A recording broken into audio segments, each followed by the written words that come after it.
दोस्तों जैसा कि आप लोगों ने देख ही लिया कि किस तरह से पंच मजबूत किया जाता है, तो चलिए इसको ट्यूटोरियल में हम आपको बताते हैं पांचों स्टेप का। पहला स्टेप क्या है आइए दिखाते हैं। तो दोस्तों पहला स्टेप यह है कि इस तरह से स्टांस बनाना है, ओके।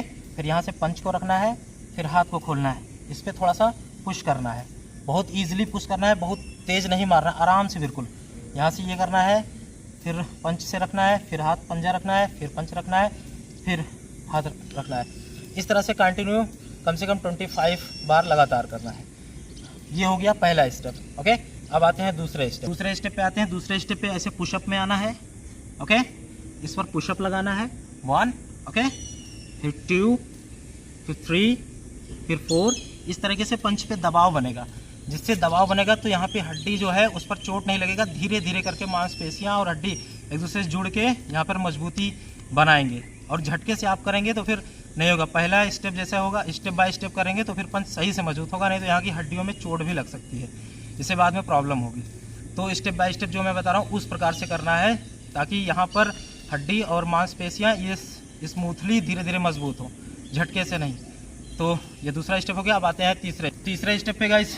सिंपल सा यहाँ पे पुशअप जैसे बनाना है, उसके बाद एक हाथ को ऐसे पीछे करना है, एक हाथ पे बाहर आने देना है, फिर दूसरा हाथ पीछे करना है, फिर तीसरे हाथ पे बाहर आने देना है, फिर हाथ को ऐसे पीछे करते रहना है और एक हाथ पर भार देना है बॉडी का। इससे आपका स्मूथली धीरे धीरे मजबूत होगा, ओके। ये हो गया तीसरा स्टेप। अब आते हैं चौथे स्टेप पे। चौथा स्टेप थोड़ा सा और हार्ड है। चौथा स्टेप में आपको करना क्या है, यहाँ से इसको रखना है और इसी पे जंप करना है पुशअप की तरह, जैसा कि हमने वीडियो में आपको बताया। यहाँ पे हो, यहाँ से धीरे धीरे ऐसे जंप करते हुए आगे बढ़ना है, ओके। अब कम से कम 15 से 20 बार कंटिन्यू आगे जाना है, पीछे आना है, बस। उसके बाद अब आते हैं पाँचवें स्टेप में। पाँचवा स्टेप सिंपल सा, यहाँ से ये पंच है पुशअप का, फिर यहाँ से आपको ये पोजीशन रखना है, इससे आपकी कलाई मजबूत होगी। यहाँ से ये 1, ओके, यहाँ से ये 2, यहाँ से ये 3, फिर यहाँ से ये 4। इस प्रकार से पाँचवा स्टेप है। अगर आप इसको अच्छे से करेंगे तो आपका कलाई और पंच दोनों एकदम हार्डली मजबूत हो जाएगा। सो गाइस, जैसा कि हमने अब स्टेप बाय स्टेप 5 स्टेप बताया है मिट्टी पर पंच को मजबूत कैसे करें। स्टेप बाय स्टेप किया है हमने, उसी तरीके से करना है। अगर आप उल्टा करेंगे तो हड्डियों में चोट लग जाएगी, फिर मजबूत भी नहीं होगा, दर्द के मारे आप कुछ नहीं कर सकते हो।